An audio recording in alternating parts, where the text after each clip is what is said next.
My name is Mike O'Brien, and it's so great to see you guys here this morning. We've been attending first service most often lately, so we don't see everybody that comes to the second service.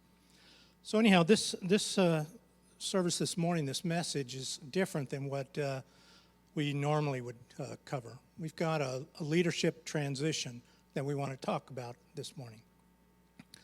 So a little over a year ago, Mitch and Sherry said that they wanted to come talk to me. And they wanted to speak about something that had been on their heart for some amount of time. And so we met, and during that time, they said, we think that it's about time that we started to look for the next lead pastor for the journey. And so I was surprised to hear that, just as some of you might be surprised. So we talked about what a transition timeline would look like. And at the time we said, well, December would be a good time to finish the transition of a new leader into the church. So we made plans for that. Now this was just before the holidays, so we decided that we wouldn't make the announcement before the holidays.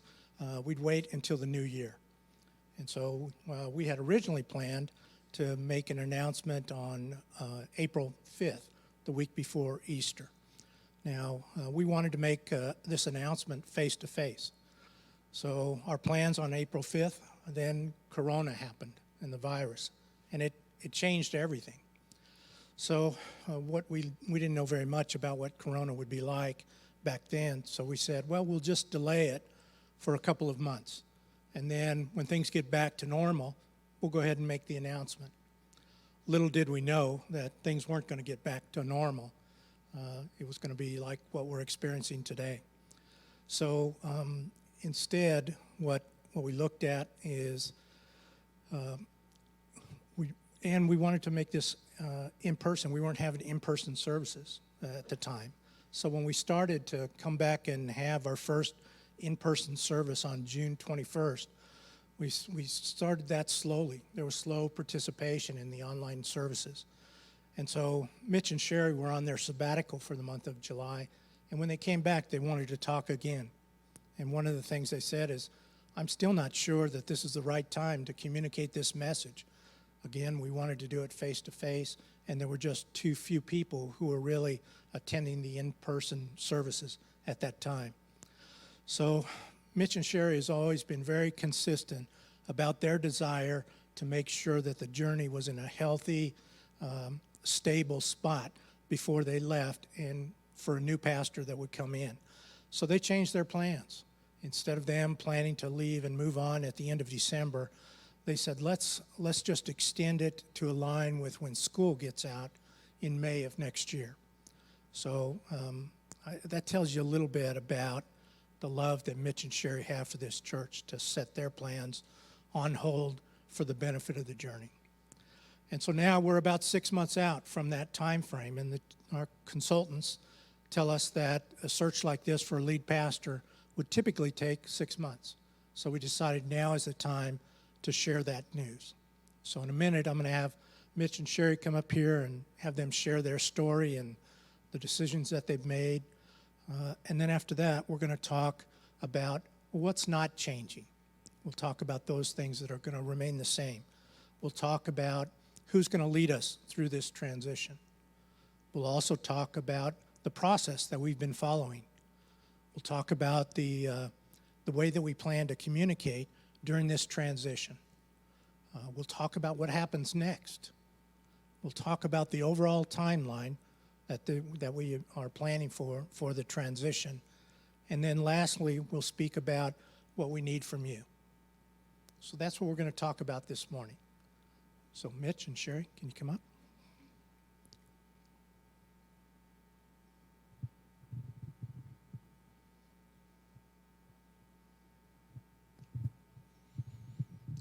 Hello, beloved. One thing you need to know, because you're probably still in shock a bit, I'm still in shock when I wake up and realize what's happening myself occasionally as to this transition. We know it's absolutely necessary and a step of obedience. But since it's new to you, I want to let you all know that it's not new to the board and new to Sherry and I. We initiated. But most importantly, it's not new to God. And it's not news to the head of this church, Jesus Christ. This is his church, and it will always be. So what you need to know about your board is when we started this runway back in September of 2019, this board has been diligently ensuring the smoothest possible unifying transition that we can have together.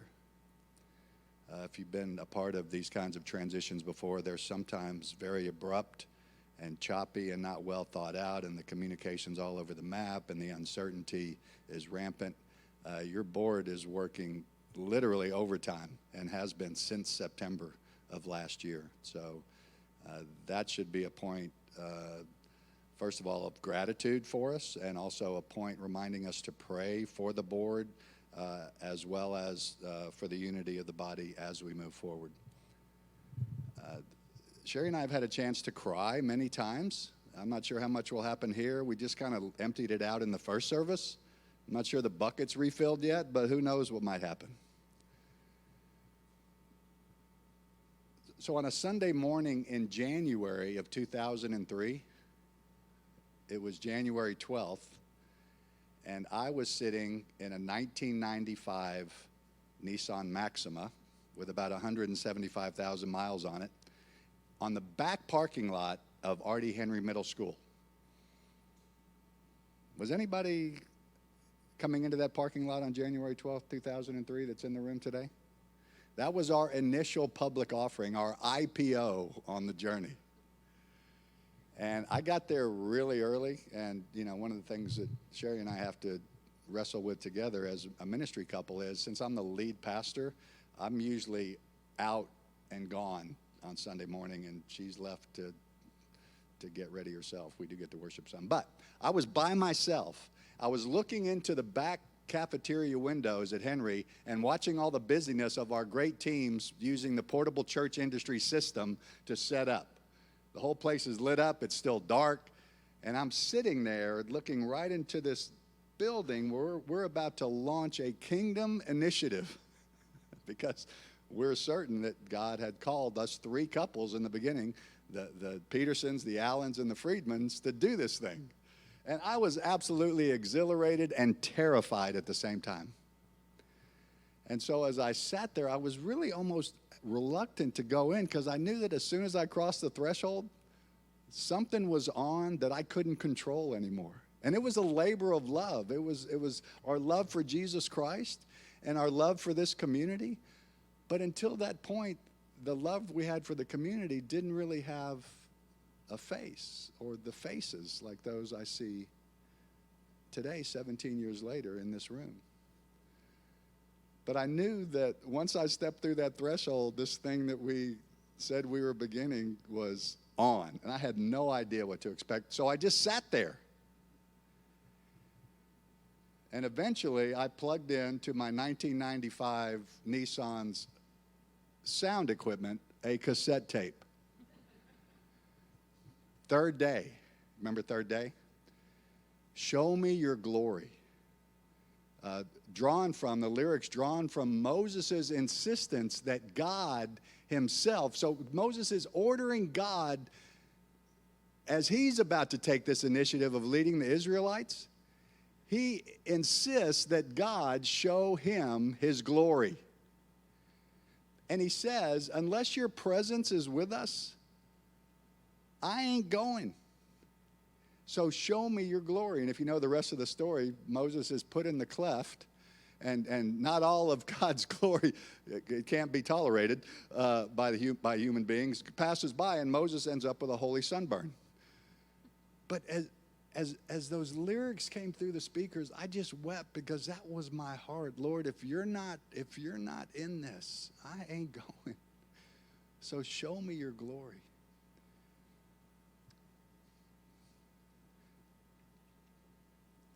And I'm looking at the faces of God's glory all these years later, where he rewarded our courageous obedience by the people of the journey. You are God's glory in this body. And I had that same exact feeling today when I knew this announcement was going to be made. My car is right there. And I pulled in early again. Sherry's coming in later. But I sat in my car, my '08. And I was having the same, okay, as soon as I cross this threshold, it's on. So God, show me your glory. And he reminded me, I have, and I will again. If you trust me, if you both trust me. And Sherry and I have always been a bit on the Abraham leaving everything he knows in Genesis chapter 12. We've always been biased toward obedience even while the destination is still being formed. I don't think you can plant a church, first of all, unless you're wired that way. But I think that's the life of obedience for every believer. When God says obey, even though you don't see the fully formed result, the best move is to. And so over the course of the last really 2.5 years or so, maybe 2 years, I don't write these things down in calendar terms. I've been getting this sense, and Sherry's been getting the sense, and Sherry's so committed, she'll tell you more about that in a minute, that this body needs the new, fresh senior leadership that she deserves for the next generation. I'm the founding pastor, and as such, I have a tendency to control things that don't necessarily need to be controlled. I think that God has obviously shown us his glory in this body. But the first point of transition is not that we want to run off and do something else, but that the vibrancy and continued mission of his body here needs fresh senior leadership. And companion with that are the opportunities that God has been bringing to Sherry and I, in particular for me, to teach the younger generation of Christians what it means to think well in a culture of absolute chaos. And I'm getting more and more opportunity to do that, and my heart is really drawn to help and stabilize this next generation of Christian leaders. And as a companion to that preparation, God's given me more and more opportunity to call pastors into their own personal discipleship with worldview training. And this past week, I was in a city south of Dallas with about 200 pastors, really convicting, I hope, through the power of the Holy Spirit, and encouraging and challenging at the same time that we are the gatekeepers for all of the philosophical chaos that comes to our door. And we're letting it in. And it's assimilating itself into supposedly Christian doctrine. I know that's probably more than you want. But if you know me, you're always going to get probably more than you want. So the summary is, in companion with fresh, vibrant senior leadership here is the next step, though not fully formed. There are some shadows off in the distance as Abraham and Sarah leave again. But we know that when God says go, we have to go. And one of the greatest prayers that was prayed, and this is kind of my hope, and I don't know why, but it just triggered me to break down as we were praying together at the end of last service, is one of our long-term members who we've wept with them as they've wept, we've rejoiced with them as they've rejoiced for probably maybe almost the whole time on the journey, but he prayed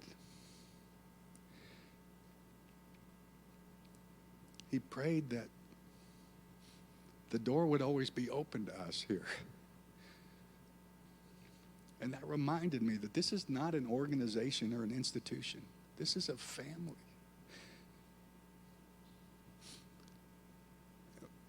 And we will always be family. And we will always treat you like beloved family.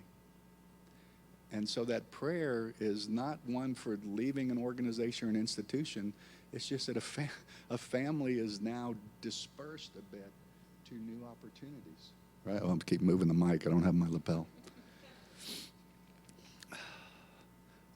Somebody reminded me, and I'm about to hand it off to her. Somebody reminded me that it'll be 18 years, the end of May in 21 will be 18 years of life on the journey from that launch in January of 2003. And I was like, oh, that's about the time when the kid leaves home. Or should be. Listen up, kids. So I thought, yeah, so the kids are about to leave home for some new opportunities. And so we'll be writing back for tuition for the next semester.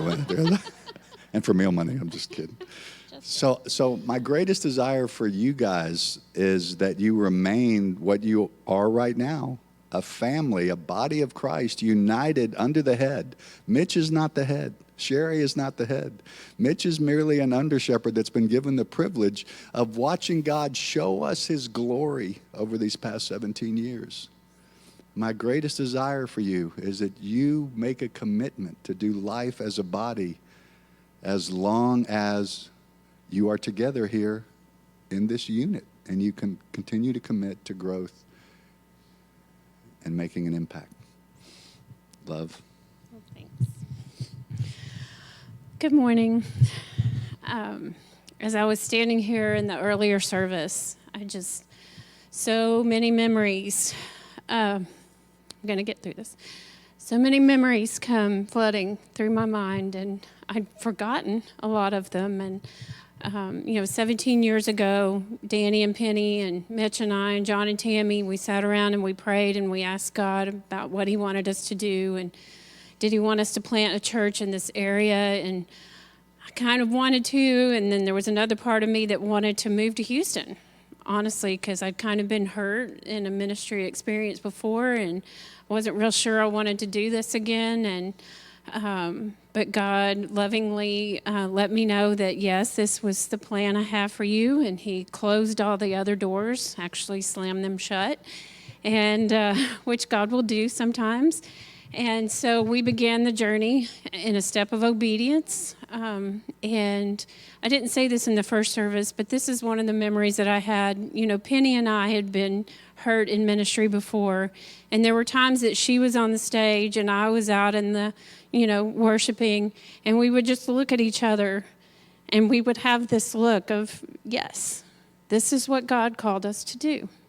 So you guys are sitting here today as a result of lots of prayer, lots of planning, lots of surrendering, asking God what he wanted us to do. And there's been so many things that have happened over the years. Our boys, who are now 27, were baptized in this church. We started this church when they were in the 3rd grade. Our daughter, Devin, was in the 8th grade, and she's 32 now. Devin and I went on mission trips to Juarez. I don't know if you know this, but we took trips early on with the youth group, and we built a school. We built houses. We've taken mission trips. There's hundreds of people that have been baptized in this church. There's been marriages that were on the brink of disaster that God saved through the ministry of people in this church.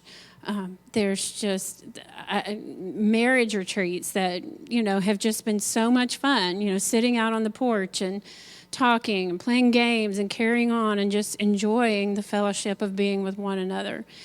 And I can honestly tell you that it has been a joy, and one of the biggest joys and biggest privileges in my life is that God has given us the ability to steward this church and to serve you, and it brings us great joy to serve you. And as we move on to the next phase of life, Mitch and I were talking, and I just want you to know we are not retiring. Retirement is not, don't let that be a word that comes out of anybody's mouth. We are not retiring. We will minister. We will be in the ministry wherever we go, whatever we do. We will always minister in the name of the Lord Jesus Christ. And Mitch and I were talking, and he asked me, or he told me, or we were praying and talking. It's kind of this continuous thing. He said, I feel like, God is leading us to do something else. He said, what do you think? And he said, do you want to go on another adventure? And I said, yes. So I just want y'all to know that I don't know if this is important to you or not, but I told Mitch, I said, you are a man who seeks after God. And if God tells you that we need to do this, then I'm going to follow you wholeheartedly. I trust you. I trust God completely with our provision. I may not see clearly where we're going, but I trust that God has a plan. Mitch and I both have a desire to teach. I have a desire to help people, or especially women, be a part of the pro-life movement. I don't really know what that looks like right now, but I'm praying and asking God to show me what that looks like, and I want to have the availability to do that. I want to have time to spend with my family on the weekends and go see my grandkids. I feel like my grandkids don't really know us all that well, because we can't just pick up like you guys do on the weekends and be like, okay, yeah, we can come for the weekend. It's like, okay, well, we can come Friday and Saturday, but, we have to be back Sunday. And it's been a joy and a blessing and a privilege to be in ministry, but it's just one of those things. Like you have a gig every Sunday, and so we're kind of looking forward to having a little freedom. And Mitch and I actually taught in children's Sunday school a few months ago. We filled in, and we had so much fun, and we're like, wow, this is great. Like, this is great. We could do this all the time. So anyway, I'm babbling on. So I just want to say thank you to all of you and look at you and tell you how much we love you, how much we're going to miss you. And we ask that you would pray for us on our journey, and we will pray for you, and we'll pray for the next man of God that is going to come in here and lead this church. And we just trust that God already knows who that is, and that he's preparing their heart as well. And we just want to trust the whole process to him and pray that we would bring him glory.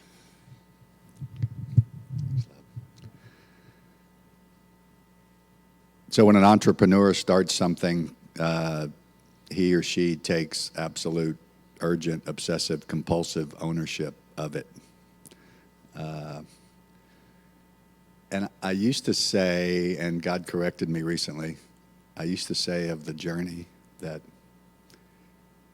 that's our baby. But that's not correct. And I'm not going to correct it the way you think I should. What I should say is, you are our babies. That is something that is inanimate. You, the people of God, are our babies. One of my favorite texts in the book of Acts is from written back to a church plant from that entrepreneurial madman Paul, who wherever he went, no matter what was going on, he planted a body.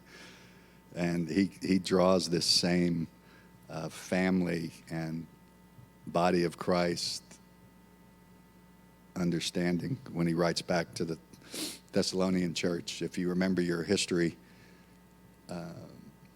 Paul was in Philippi and crazy stuff happened. He was broken out of jail. He and Silas were broken out of jail.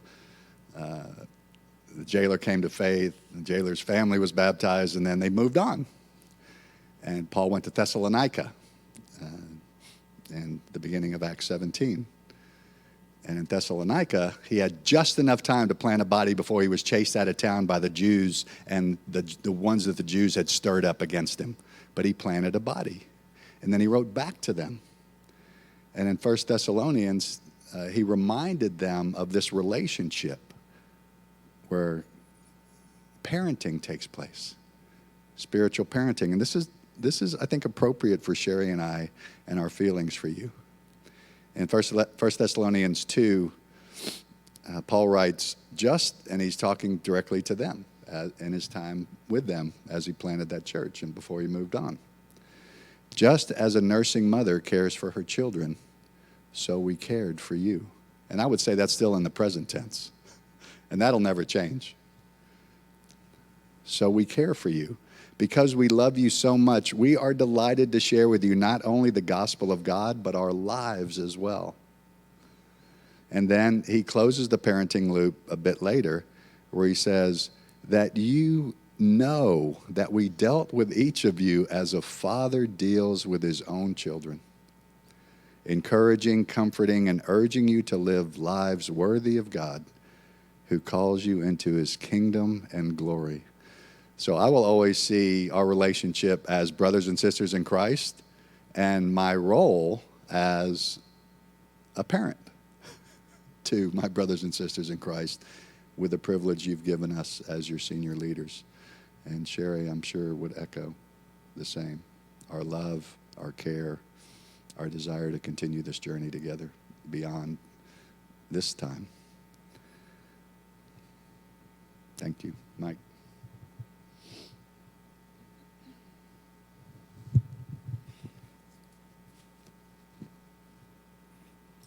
Thank you, Mitch and Sherry, not only for your story, but just what you've done for the church over the past 17 years.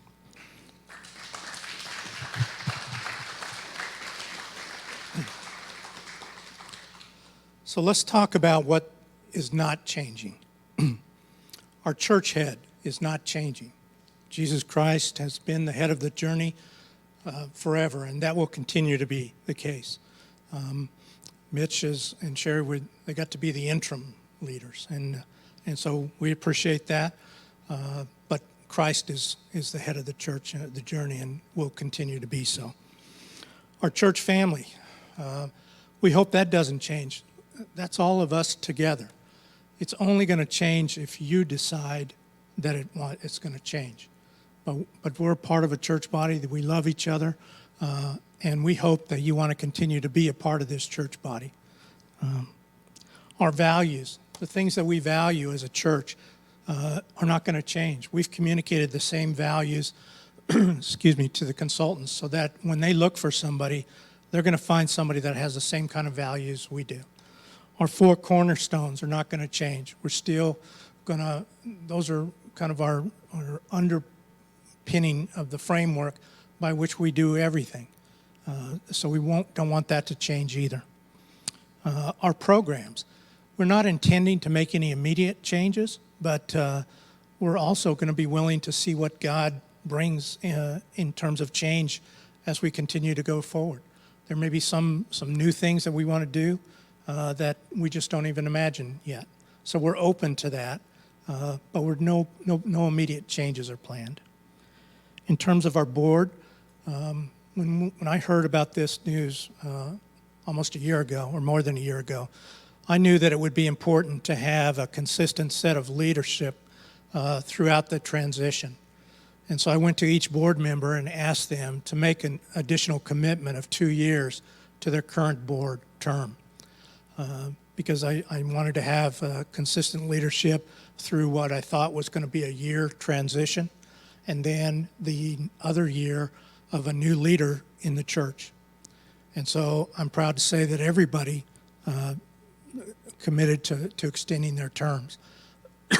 Excuse me. So I think I feel blessed that we have the board that we do have, and the hard work and dedication and love of Christ that they show. Now, let's talk about who's going to lead us through this transition. So the board was created through the bylaws of the journey to be the governing body of the church. And we have certain responsibilities, some to establish the vision and strategy for the church, others to define our processes and procedures. We also make the big financial decisions for the church, and we're also responsible for the hiring and firing of staff. So let me tell you who's on the board, in case you don't know. Terrence Davis, he's on the board. Mitch Freeman, of course, is on the board. Karen Hairston is on the board. Liz Leonard is on the board. Dale Richardson is a member of the board. Ron Lefevre is our newest member of the board, and myself. So we're the ones that are going to collectively, with the leadership that we have already in place with the journey, are going to lead us through this transition. So now I'm going to ask Ron to come up here and talk us through the processes that we're going to go through.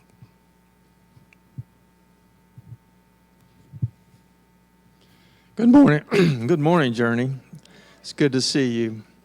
My name is Ron Lefevre, and as Mike said, I am the newest member of the board, but I began working with the board in late January prior to becoming a board member. As it's been stated before, it was a bit of a shock when we got the news from Mitch and Sherry that they would be transitioning to another chapter in their ministry. And immediately the board began to kneel in prayer and go to God, seek His wisdom, and what are the next steps? How do we manage this transition? Because this kind of transition is a big deal. And we were led to come into partnership with the Sherpa Group. Now, the Sherpa Group is led by a gentleman by the name of Will Heath. And they specialize in working with churches all across the country and handling these kinds of transitions and helping the church body to navigate through these transitions. And so the Sherpa Group, their program is a program consisting of 6 modules, and you'll see the titles of those modules on the screen. One of the first things that we got involved with was something called protecting organizational continuity. That's kind of fancy language for doing a really thorough examination of the journey, where we have been over the last 10 years and where we want to go. So in early February, the board met for about 5-6 hours, and we did just that. We took a 10-year period in the life of the journey. We did a thorough examination. We sort of lifted the hood of the car and took a look at the engine and to check and see how it was doing. And what we discovered were things that we really treasured, the things that we wanted to hold on to, things that were important to us, things that make the journey what the journey is, and the ministries that are important to the journey. And we also discovered some things that, some direction and some opportunity as well. And this is important because we wanted to be sure that we could convey those things to prospective candidates who were looking to lead the journey in its next season of life. Later in February, we met again. We met for another half day, and we took a hard look at the communication strategy. And I'm going to talk about that a little bit more in depth. But communication is always an important process in this whole transition endeavor. And in the process of looking at communication, we were also able to take a look at how are we going to hand the baton off to the next lead pastor. What is that process going to look like? What are the details that need to be considered and taken into account? And there's lots of ways to do that. And the way that we felt that was most beneficial to the journey would be to have a bit of an overlap. Once a new pastor was hired, that pastor would have a chance to work side by side with Mitch for a short period of time. Mitch would then exit into his new season of ministry, and the new pastor would be better equipped to step in solo. Another important part of the transition process is being able to solicit candidates and to define clearly what were we looking for in terms of a new pastor. And so we, and Mike is going to give more detail here in a minute on that. So we enlisted a search firm to help us with that process. And then last but not least, a big part of the transition process is honoring Mitch and Sherry, celebrating their service and their dedication and their efforts as they have shepherded all of us over these last 18 years. And so that process is started early. COVID interrupted it, the timeline, the timing, as Mike mentioned. So it's been a kind of a stop and go, but we're full steam ahead now. As far as communication goes, the communication really began once Mitch had informed the board. The communication began from the board to staff. And staff it was very important that we took care of the staff, that we were able to answer their questions. We were able to help with any kind of anxiety that they might have, and just being transparent and communicating with them.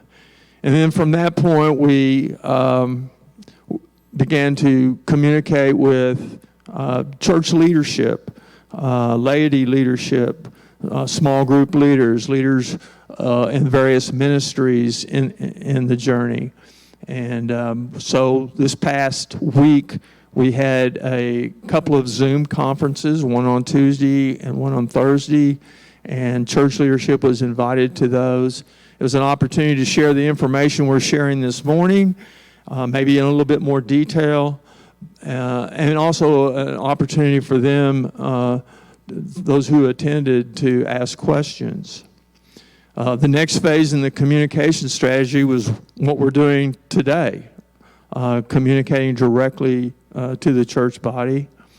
And this will be followed up with 2 town hall meetings. Those town hall meetings will occur next Sunday.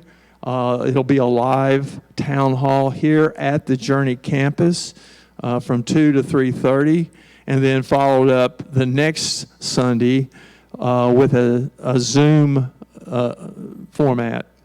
And these town halls are really, really important because it's an opportunity for any of those who would like to attend to come in and sit down with the board, express whatever concerns you have, receive clarification on information that you have heard, and also an opportunity to share what are some of your ideas and what are some of your desires as we move forward and as we look for a new pastor.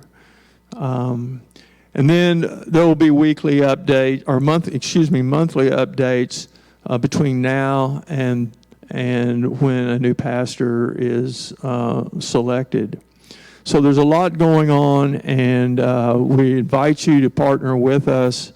We don't have a monopoly on any of these ideas, and we need to hear from you. If you can't attend any of those meetings, feel free to contact board members. You can contact us via phone or in person, via email, and we'll be more than happy. Any board member will be more than happy to sit down with you and share with you and listen to you and get your ideas. Thanks. Thanks, Ron.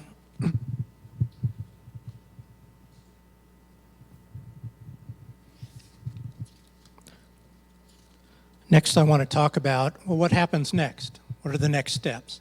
So as we've mentioned, we've been working with this consultant company, and they've been gathering information about the journey, what we're looking for. They're creating a job description. The good thing is that they know us already. They were the same company that we worked with that brought Paul to us. So it's good that they already know us. But they were waiting until after today to formally launch, because we didn't want to launch a search and have that information trickle out before we got an opportunity to share this information with the church body. So sometime maybe this week or certainly before the end of the month, the job posting will be placed and they'll go through a search process. Now, what they'll do is advertise this position in lots of different places. They have many different avenues for posting this position, and they will do a lot of the initial filtering.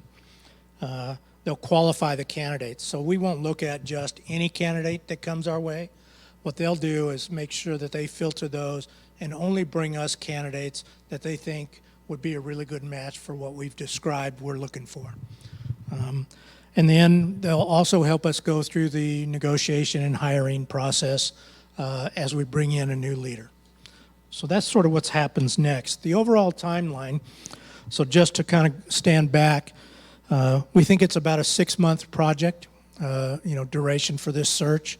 So we'll have monthly communication that will go out, or if there's more timely information that we want to share with the church body, we'll share that. But our intent is to make sure that everybody is aware of how we're progressing through the transition. They'll do the search, they'll identify candidates, and we'll ask some of you to participate with the board and others to be a part of these interviews. We don't think that it should just be the board. There are some of you that we know we want you to have an opportunity to participate. So we'll reach out as we get to that point. We'll go through a hiring process and then an onboarding process. And that's really where we help a new lead pastor just get acclimated, get to meet people, and just start their new ministry.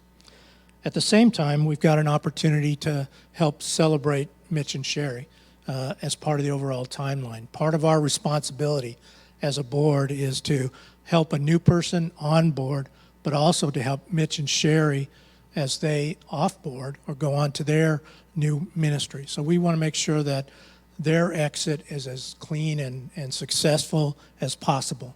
So we'll be doing whatever we can to help that happen.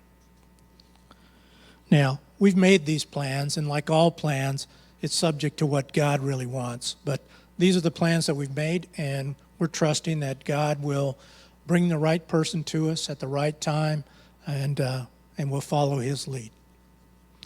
Now, the next thing that we want to talk about, I'm going to ask Karen to come up here and just speak to what are the things that we need from you.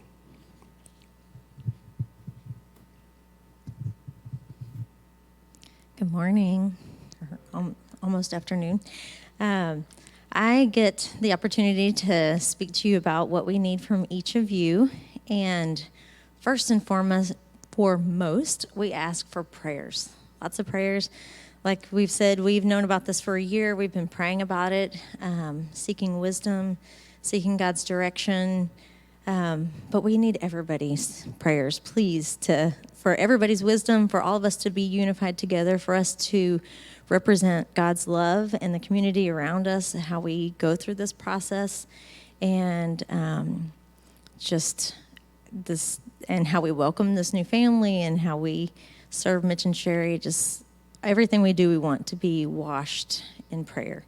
And of course, for the right person to be led, for us to have wisdom in bringing that right person in, and to ask the right questions to make sure that we're really digging in, right? We don't want to just skim the surface, which we would never do here. We would love your feedback. We would love feedback for your ideas. Again, there's just so many of us, and although we're praying and everything, we love your ideas. We want to hear from you. We would love to have you at the town hall for ideas, for questions. We want to answer those. We don't want anybody to feel muddled or confused in this situation. If there's any ideas you have for how we can communicate more effectively, please let us know. We don't want anybody, again, to feel left out or we just want to do a really good job of serving you guys and serving God through this process. And of course, we would love and need your continued support. God has given each one of us talents. Every single one of you has talents and gifts. And we are to use those to further his kingdom, for in this body to serve those that are here and outside of this body. And so we ask that you please continue to provide your skills and your blessings here, and to love those that are in the body. There's people that are really hurting, and we need to pray for them and continue to serve them. And your time, obviously that takes time when you're serving here or if you're just in prayer. And of course, treasures too. Unfortunately, it requires money to do ministry. So we ask that you continue to serve in all of those ways, please. Because we really want to represent God in this community well. And we ask that you help love on Mitch and Sherry, to let them know we appreciate them and we love them.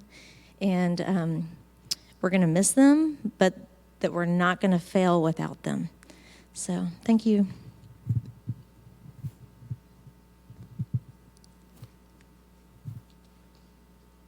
All right, so we've shared with you the news. Mitch and Sherry has shared their story about an upcoming transition. We've talked about the things that we don't want to have changed. We've talked about who's going to lead us through this transition. We've talked about the process that we're following. We've talked about the communication approach as we go through this transition. We've talked about what happens next in terms of the search will actually be initiated. We've talked about the overall timeline over the next 6 months and the variety of different things that would occur during that time. And then we've also talked about what we need from you. So that really brings this kind of to closure.